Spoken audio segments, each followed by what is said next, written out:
தென்னாடுடைய சிவனே போற்றி, எண்ணாட்டவர்க்கும் இறைவா போற்றி. பக்தராய் பணிவார்கள் எல்லோர்க்கும் அடியேன், பரமனையே பாடுவார் அடியார்க்கும் அடியேன், சித்தத்தை சிவன்பாலே வைத்தார்க்கும் அடியேன், திருவாரூர் பிறந்தார்கள் எல்லோர்க்கும் அடியேன், முப்போதும் திருமேனி தீண்டுவார் கடியேன், முழுநீர் பூசிய முனிவர்க்கும் அடியேன், அப்பாலும் அடி சார்ந்தார் அடியார்க்கும் அடியேன், ஆரூரன் ஆரூரில் அம்மானு காளே. சதாசிவ ஈஸ்வரருடைய கருணையினாலும் திருவாரூர் தியாகராஜ பெருமானுடைய ஆசீர்வாதத்தினாலும் என் தந்தை அவர்களின் ஆசியினாலும் இன்றைய தினம் சிவகருணை என்பதை பற்றி பேசுவதற்கு மேற்கொள்கின்றேன். தலைப்பில்லாமல் பேசக்கூடாது, குறிக்கோள் இல்லாமல் வாழக்கூடாது. அப்படி குறிக்கோளோடு வாழ்ந்தவர்கள் தானும் வாழ்ந்தார்கள், மற்றவர்களையும் வாழ வைத்தார்கள். அந்த வகையிலே இந்த உலகத்தில் மிக உயர்ந்த பெண்மணியான ஒருவரை பற்றி தான் இன்றைய தினம் நாம் சிந்திக்க இருக்கின்றோம். நாயன்மார்களில யாரை பார்த்தாலும் சரி நின்றுட்டு தான் இருப்பாங்க. ஆனா நாயன்மார்களிலே ஒரே ஒருவர் மட்டும்தான் அமர்ந்திருப்பார். ஏன் அப்படின்னா, சிவபெருமானே அவர்களை தாயாக ஏற்றுக்கொண்டாராம். ஏன் அப்படின்னா, சிவனுக்கு அப்பாவும் கிடையாது, அம்மாவும் கிடையாது. இந்த அம்மா அப்பா இல்லாத புள்ளியை யாரு வேணாலும் அடிக்கலாம். ஏன் அப்படின்னா, அப்பா அம்மா இருந்தா கேட்பாங்கல்ல, ஏன் என் புள்ளி அடிச்ச அப்படின்னு. இவருக்கு யாருமே கிடையாது. தாயுமிழி தந்தையிலி தாட்டனியன் காணேடி, ஆதியும் அந்தமும் இல்லா அருட்பெரும் சோதியவர், யாரும் மற்ற பரம்பொருள், எல்லாம் அவரை, எல்லாம் அவருக்குள்ளே ஒடுக்கம், அவருக்குன்னு ஒருத்தரும் கிடையாது. அதனால் பெருமான் எத்தனை பேருகிட்ட அடி வாங்கினார் தெரியுமா? வெள்ளால் அடிக்க செருப்பு காலால் உகைக்க, வெகுண்டொருவன் கல்லால் எறிய பிரம்பால் அடிக்க கடிவண்டுகூர், அம்மா இல்லா குறை. அம்மா இல்லாததுனால பாவம் பெருமான் இத்தனை பேருகிட்ட அடி வாங்கினாராம். தடித்த ஓர் மகனை தந்தை ஈண்டடித்தால் பிடித்தொரு தாய் அணைப்பாள், தாயடித்தால் பிடித்தொரு தந்தை அணைப்பான், மேற்பேசிய எனக்கு பொடி திருமேனி அம்பலத்தாடும் புனிதா நீயே, ஆகையால் என்னை அடித்தது போதும் அணைத்திடல் வேண்டும் அம்மையப்பா. சிவபெருமான் பார்த்தார், நமக்கு ஒரு அம்மா இல்லையே, நமக்கு ஒரு அம்மா இருந்திருந்தா அந்த நிலைமை நமக்கு வந்திருக்குமா? நமக்கு ஒரு அம்மா குடைப்பாளா குடைப்பாளா குடைப்பாளா அப்படின்னு பூலோகத்துல போய் தேடி தனக்காக ஒரு உத்தமமான ஒரு தாயை அடையாளம் காட்டினார். அதனால்தான் நாயன்மார்களிலேயே அவரை மட்டும் அமர வைத்து மற்றவர்களை எல்லாம் நிற்க வைத்து நாம் வணங்கி கொண்டு இருக்கின்றோம். அப்படி உயர்ந்த காரைக்கால் அம்மையாருடைய வரலாற்றை தான் இன்றைய தினம் நாம் கேட்க போகிறோம். ஒரு மிகப்பெரிய துறைமுகப்பட்டினம் காரைக்கால். அங்கே மிக அற்புதமாக வியாபாரம் செய்து வாழ்ந்து கொண்டிருக்கக்கூடிய வணிகர்கள், அந்த வணிகர்களுக்கெல்லாம் ஒரு தலைவர் இருக்கிறார். தனங்களை நல்ல காரியங்களுக்கு தத்தம் பண்ணுவாராம். அதனால் அவருக்கு இயற்கையாகவே தனதத்தன் செட்டியார் என்று பெயர் அமைந்தது. நீண்ட நாளா பாவம் அவருக்கு குழந்தை இல்லை.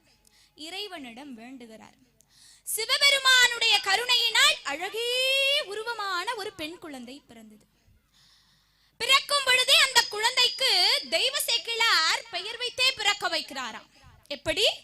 பிறக்கும் பொழுதே குழந்தைக்கு பெயர் வைத்தே பிறக்க வைக்கிறாராம். பொங்குபேர் அழகுமிகு புனிதவதியார் பிறந்தார்.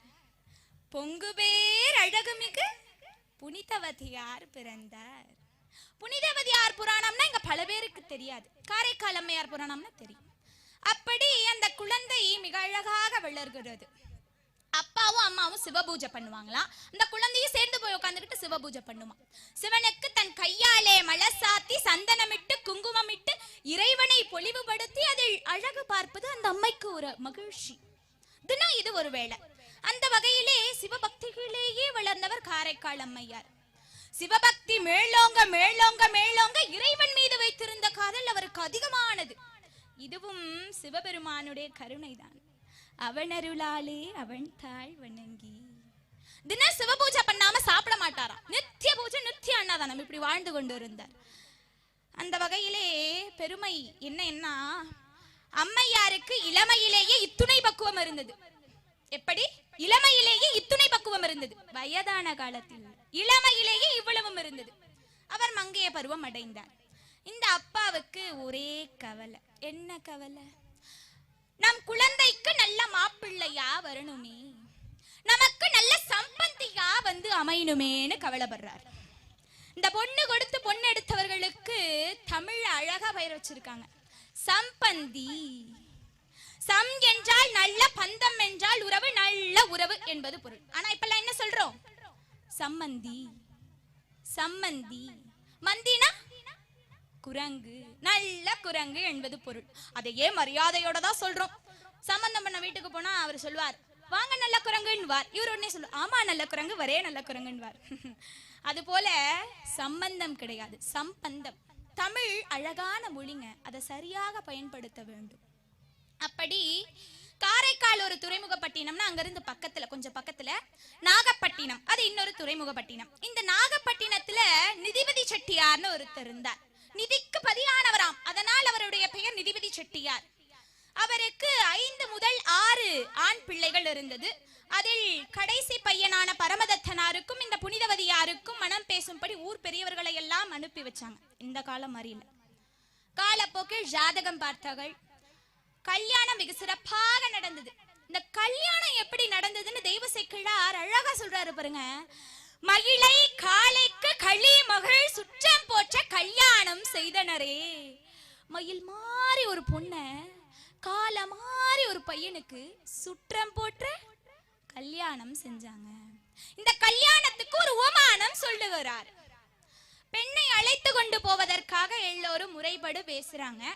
அப்ப இந்த நிதிபதி செட்டியாரும் தனதத்தன் செட்டியாரும் சொல்லுகிறார், நீண்ட நாளா எனக்கு குழந்தை இல்லாம குழந்தை வரம் பெற்றிருக்கேன். ஊர் முழுக்க ஒரே பேச்சு உங்க பெருமையை பத்தி. நீங்க யார் எது கேட்டாலும் இல்லைன்னு சொல்ல மாட்டீங்களா? நான் உங்களிடத்திலே ஒன்றை யாசிக்க போகிறேன். நிதிபதி செட்டியார் கேட்டார், நான் உங்களுக்கு என்ன கொடுக்கறதுக்கு இருக்கு? நீங்க தான் எல்லாம் வச்சிருக்கீங்களே, இனி போய் நான் என்ன கொடுக்க போறேன் அப்படின்னார். அதற்கு தனதத்தன் செட்டியார் சொன்னார், இல்ல, இறைவன் இந்த ஒண்ணுத்துக்கு உருப்படாத காசு பணத்தை நிறைய கொடுத்துட்டார். இதனால ஒரு பிரயோஜனமும் கிடையாது. ஆனால் உங்களுக்கு இந்த உலகத்திலேயே மிக உயர்ந்த செல்வமாகிய குழந்தை செல்வத்தை அள்ளி அள்ளி வழங்கியுள்ளார். அதுல எனக்கு கஞ்சத்தனமா உன்னையே ஒண்ணு கொடுத்துட்டார். அந்த பொண்ணையும் உங்களுக்கு தாரவாத்து கொடுத்துட்ட. நான் இல்லைன்னு சொல்லல. பொண்ணு உங்க பொண்ணு. எனக்கும் என் மனைவிக்கும் என் மகளை விட்டால் வேறொருத்தரும் கிடையாது. எங்க உலகமே அவதான்னு வாழ்ந்துட்டோம். அவ இல்லாம நாங்க எப்படி வாழ போறோம்னு எங்களுக்கு தெரியல.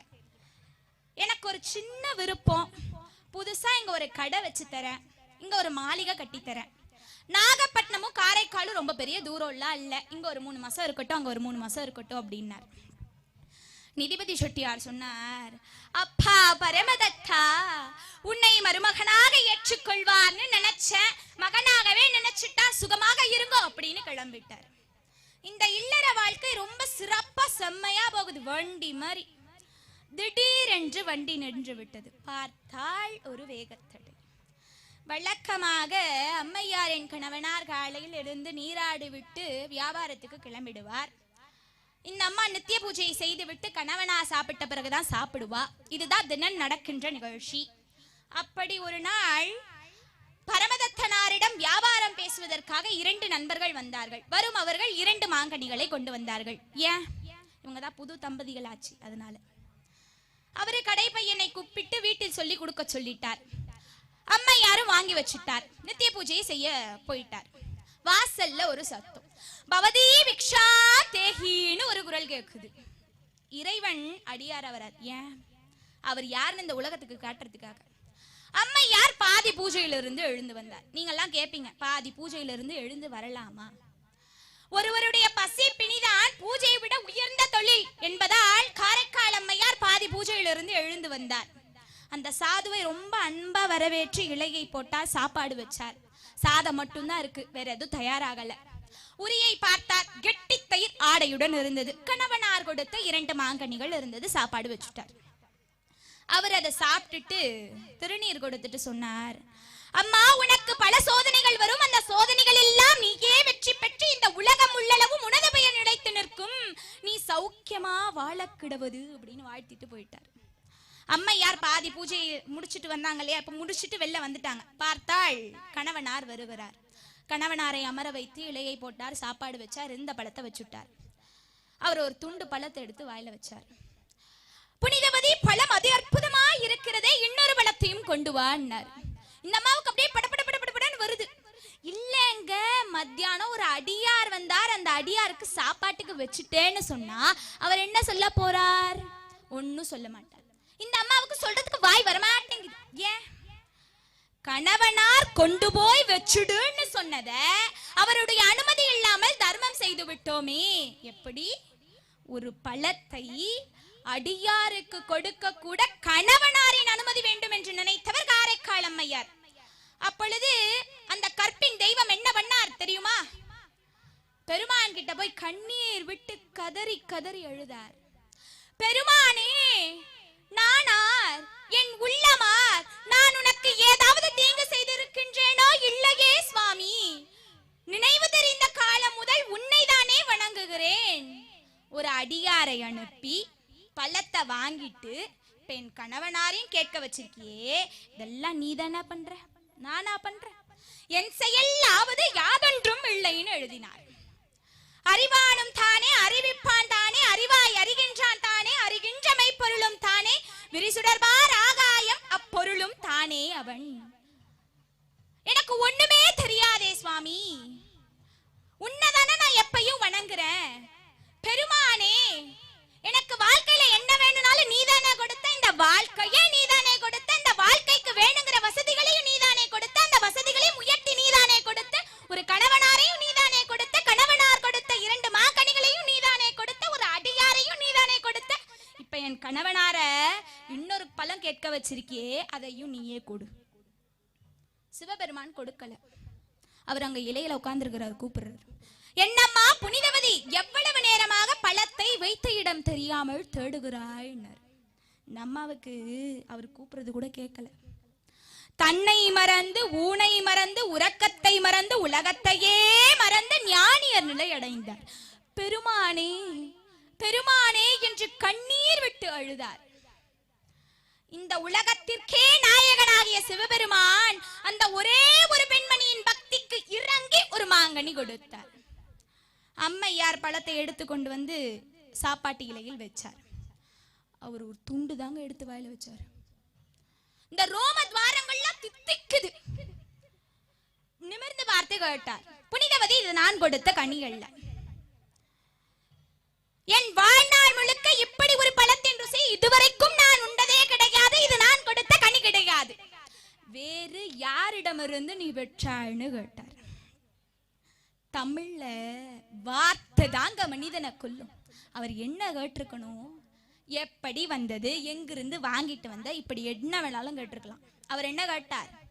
யாரிடமிருந்து பெற்றாய்னு கேட்டார்.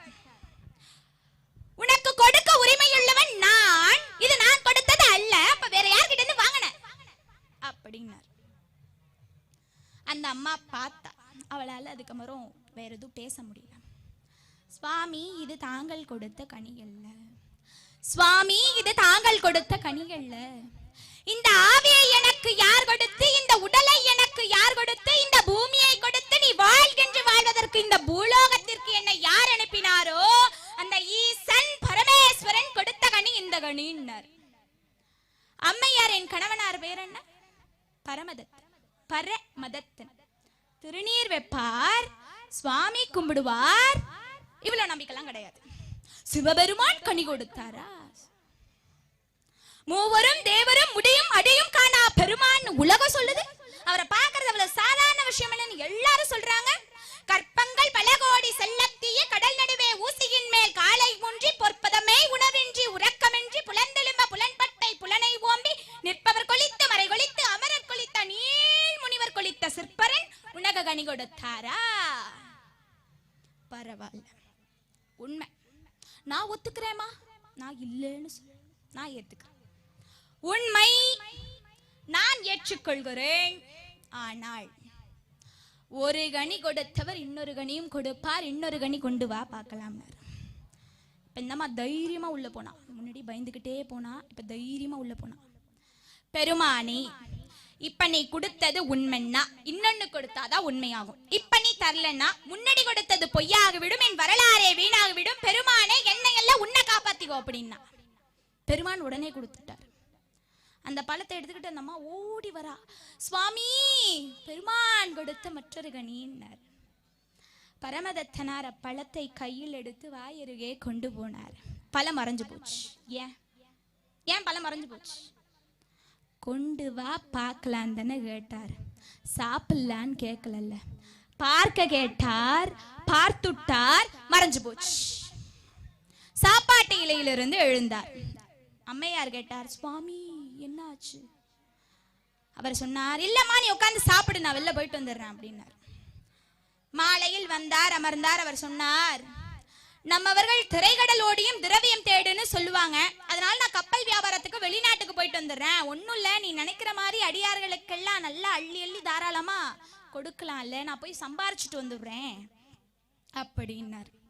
அந்த அம்மாவால எதுவும் பேச முடியல. அவர் போன காலம் முதல் அந்த அம்மையா சரியாக உண்ணுறது கிடையாது, உறங்குறது கிடையாது. பூஜை அறையிலேயே தினமும் சிவநாமத்தை ஜபித்துக் கொண்டு போன கணவனா நல்லபடியா திரும்பி வரணும்னு பிரார்த்தனை. போன அவரு காரைக்காலுக்கும் போகல, நாகப்பட்டினத்துக்கும் போகல, துறைமுகப்பட்டினம் எதுக்குமே போகல. மதுரையில தானே ஒரு கடை வச்சு தானே வியாபாரம் பண்ணி தானே வாழ்ந்தார். யாருக்கும் தகவல் சொல்லல. வியாபார நிமித்தமாக ஒரு முறை வந்த நண்பர் பார்த்துட்டார். என்னப்பா நீ வெளிநாட்டுக்கெல்லாம் போயிருந்த, என்ன இங்க இருக்க அப்படின்னார். உள்ளே இருந்து ஒரு குழந்தை வந்தது. அப்பா அப்பா உங்களை அம்மா சாப்பிட்றதுக்கு கூப்பிட்டாங்கப்பான்னுச்சு. அந்த நண்பர் கேட்டார், அப்பாவா அப்படின்னார். பரமதத்தனார் சொன்னார், எனக்கு ஒரு குழந்தை மனைவி இருக்கிறது, எனக்கு கல்யாணம் ஆகிவிட்டது என்ற தகவலை சொல்லிவிட்டார். வந்த நண்பர் அந்த தகவலை காரைக்கால் அம்மையாரிடம் சொல்லிவிட்டார். அவர் என்ன சொன்னார் தெரியுமா? என் கணவனார் எனக்கு தெய்வம். எப்படி? என் கணவனார் எனக்கு தெய்வம். தெய்வம் செய்யறதுல சரி தப்பு பார்க்கறதுக்கு எனக்கு உரிமை கிடையாது. என் தெய்வம் இருக்கிற இடத்துக்கு என்ன கூட்டிட்டு போங்க, நான் அவரை பார்க்கணும்னார். இதை கேட்ட பரமதத்தனார் சொன்னார், என் தெய்வம் என்னை தேடி வருவதா? கூடவே கூடாது, நான் தான் அவரை தேடி போய் பார்க்கணும்னு அவர் போயிட்டார். அடியார் உரை சூழ அம்மையார் வருகிறார். அம்மையாரை பார்த்தவுடன் தன் குழந்தை மனைவி சுற்றத்தாரோடு பார்க்க போயிட்டார். பார்த்தவுடன் காலில் சாஷ்டாங்கமாக விழுந்து வணங்கினார். எல்லோருக்கும் பெரிய அதிர்ச்சி. அதை விட பெரிய அதிர்ச்சி அந்த அம்மாவுக்கு. அப்பொழுது அவர் சொன்னார், அவருக்கும் புனிதவதியார் அம்மையாருக்கும் நடந்த வரலாற்றை உலகமறிய சொன்னார். அதனால் தான் என் குழந்தைக்கு இந்த தெய்வத்தின் பெயரை புனிதவதி என்று வைத்துள்ளேன். எல்லோருக்கும் பெரிய அதிர்ச்சி, ஆச்சரியம். பெருமான் ஒரு கனிக்கு இரு கனி இவருக்கு கொடுத்தாரா அப்படின்னு. இந்த அம்மாவுக்கு ஒரே யோசனை, கணவனார் வருவார், பணிவிட செய்யணும், தொண்டு பண்ணணும், இப்படிலாம் வாழ்ந்துமே அப்படின்னு யோசிக்கிறாங்க. இறைவனிடம் கண்ணீர் விட்டு அழுதார். தனது அழகு மேனியை அழித்து பேய் உருவம் வழங்குமாறு இறைவனிடம் வேண்டினார். இறைவனும் அப்படி அருளாசி வழங்கினார். பேயுருவத்தோடு திருக்கைலாயத்தை நோக்கி போனார். எங்க பார்த்தாலும் சிவமா தெரியுது. எப்படி நடக்கிறதுன்னு இந்த அம்மாவுக்கு தெரியல. பார்த்தா காலை தானே வைக்க கூடாது, தலையாலே நடந்து போனார். திருநாவுக்கரச பெருமான் 4ஆம் திருமுறையில் சொல்லுகிறார், தழையே நீ வணங்காய் தலை மாலை தலை கனிந்து தளையாலே பழிதரும் தலைவனை தழையே நீ வணங்காய். தலையே நீ வணங்காய் தலை மாலை தலை கனிந்து தலையாலே பழிதேறும் தலைவனை தலையே நீ வணங்காய். தலையாலே நடந்து போனார். சுவாமியிடம் அம்பாள் கேட்டார், சுவாமி யாரோ ஒரு பெண் ரூப மாதிரி இருக்குதே, தலையாலே நடந்து வராங்களே, இந்த அம்மா யாருன்னு கேட்டார். சுவாமி சொன்னார், தேவி வரும் இவர் நம்மை பேணும் அம்மைதான், உனக்கும் எனக்கும் தாய் வருகிறார் என்றார். எப்படி? அம்மா என்று சொல்லி அறியாத சிவபெருமானுடைய திருநாக்கு முதன் முதலாக காரைக்கால் அம்மையாரை பார்த்து அம்மையே வருக அப்படின்னார். இந்த அம்மா அப்பான்னு போய் காலில் விழுந்தா. பெருமான் கேட்டார், அம்மா உங்களுக்கு என்ன வரம் வேண்டும் அம்மா கேளுங்கள்னார். அந்த அம்மா என்ன கேட்டா தெரியுமா? இரவாத இன்ப அன்பு வேண்டிப்பின். என்ன கேட்டார்? இரவாத இன்ப அன்பு. அது என்ன இரவாத இன்ப அன்பு? எதையும் எதிர்பார்க்காத யாசிக்காத இரவாத இன்ப அன்பு வேண்டிப்பின் பிறகு என்ன கேட்டார்? பிறவாமை வேண்டும், மீண்டும் பிறந்து விட்டால் உன்னை மறவாமை வேண்டும். அப்புறம் என்ன கேட்டார்? அரவாணி ஆடும் போது உன் அடியின் கீழிருந்து வாடல் வாட வேண்டும்.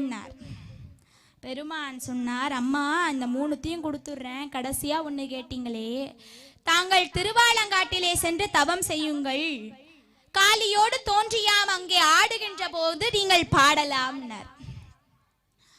அற்புத திருவந்தாதியை பாடியவர், அந்தாதியை முதலில் பாடியவர் காரைக்கால் அம்மையார். நாம் இந்த அம்மையாரை வணங்குகிறோம் என்று சொன்னால் அதற்கு காரணம், ஒரு பெண் சாதாரணமாக பிறந்து வளர்ந்து மொழி பயின்று நடைபயின்று இல்லற வாழ்க்கையை ஏற்றுக்கொண்டு கணவனார் மீது வைத்திருந்த பக்தியின் காரணமாக இறைவனுக்கே தாயாக மாறினார் என்று சொன்னால் ஒரு பெண்ணுக்கு எவ்வளவு வல்லமை இருக்கிறது என்பதை தெரிந்து கொள்ள வேண்டும். இந்த வரலாற்றின் மூலம் நீங்கள் தெரிந்து கொள்ள வேண்டும். காரைக்கால் அம்மையாருடைய வரலாறு மிக அற்புதமான வரலாறு, அதி அற்புதமான வரலாறு.